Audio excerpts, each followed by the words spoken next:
Sa surplus ba yata nabili? Sige, tuloy mo. Tuloy mo yan. Ano naging deciding factor? May nag-offer ba sa'yo? In-offer ba itong Your Face? Or nagustuhan mo lang dahil pinapanood mo kahit nasa kabila ka? Paano? Sinasagot mo na. Paano na? Yun na yun. Hindi. Ano ba ang deciding factor? Ako kasi, although comedian ako, actor ako, number one sa akin ang music. So that's who I am. That's how I started. I was a singer-songwriter. And then I branched out into everything else. So, dito ko nakita yung platform nila for music was what really attracted me most. I believe that. Kasi, siguro naman alam niya that most of my, the theme songs that I've written are all with ABS-CBN, Star Cinema, and yung kanilang mga teleseries.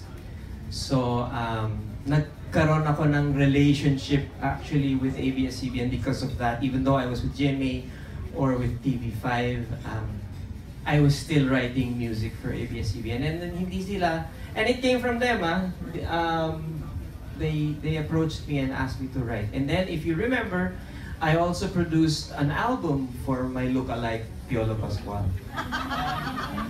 Which was very hard for me kasi when I was producing it, I got confused. I thought I was looking at myself. Alam niya yan, Hindi masyado.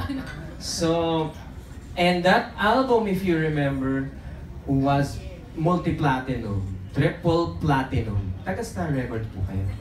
Bakit alam mo lahat ng listahan? I love you, okay. So, hindi natapos dun yung pakikipag. So my connection with ABS-CBN from then on has been with music, and it still. And as you remember, if you saw it in ASAP, they gave me a wonderful tribute, which really I am so thankful. So nakita ko, it really made sense to me that I can keep creating music with the music platforms that ABS-CBN has. And that's not, I'm not saying that the others don't have one, but theirs really made sense to me because of that relationship. Hindi naman nangyari isang araw lang. It's been going on for many years. That's number one.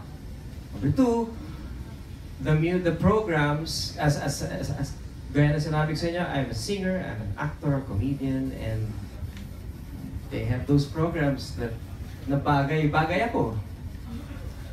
Dun sa mga pag-uusap namin, nakita nila na, oh, pwede ka dito. Hindi ko lang sasabihin kung ano yun. Basta, pwede ka dito, pwede ka dyan, pwede ka dyan. Yeah. And also my desire to do movies again.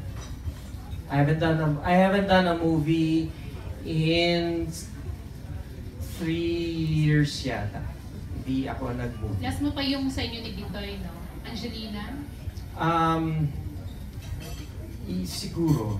Yun ba yung huli ko? Boy Pick Up pala. And the I Doobie Doobie Doo. Raketeros. Raketeros. Grabe. Alam na alam yung bio mo. So yun, natagal na eh. So I haven't... So may gagawin kang movie with Star Cinema? Sila na lang tanungin mo, pero kung ako tatanungin niyo, oo, meron.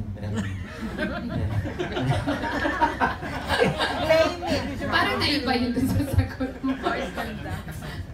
Sige na, oo, meron. Hindi ba pwedeng sabihin kung with ano? Alam mo kasi, isa-isa muna, di ba? So, total itong press ko nito is for you're familiar with your face and the kids.